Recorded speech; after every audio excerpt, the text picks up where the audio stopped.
Hi, my name is John Davila, Wealth Advisor, TWG Wealth Planning, and we're here today with Adam Kadivar, our Certified Financial Planner, and today we're going to talk about budgeting. Adam, why is it important to create a budget? Sure. Budgeting is very important because many households have a long list of monthly expenses, which can be hard to follow if not properly evaluated and tracked. Many people find themselves running out of money each month because they're not properly tracking their monthly expenses in relation to their income. By incorporating a budget, it will give you better control over your finances and help you to better understand your monthly cash flow needs. Okay. So how then does one create a budget? Sure. There are plenty of tools available that have ready-made budget templates for a family's household budgeting needs that can be found on Microsoft Excel or third-party software. Typically, a budget has a section where you list your monthly income.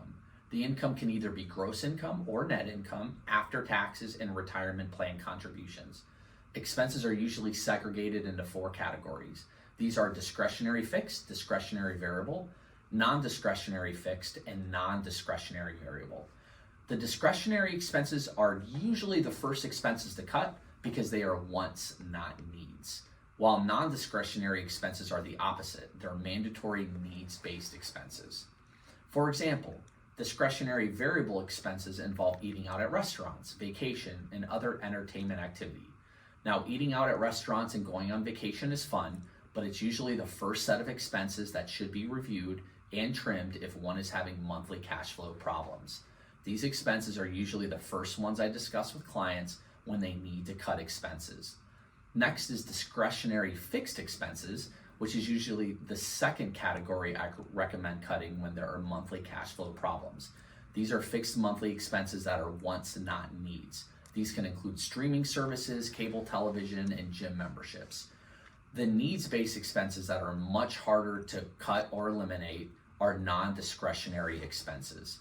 These include non-discretionary variable expenses, which would probably be the third set of expenses you can try to trim or eliminate. However, since they are usually needs-based, they are harder and less tolerable to cut than discretionary expenses. So non-discretionary variable expenses can include groceries and utility bills.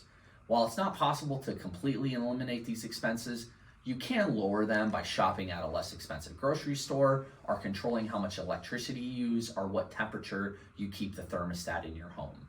The last and hardest expenses to cut are your non-discretionary fixed expenses. These are usually your largest expenses, include a mortgage, car payment, student loan, and income and property taxes.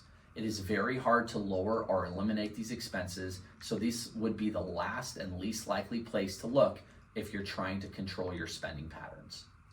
That's some really good information, Adam.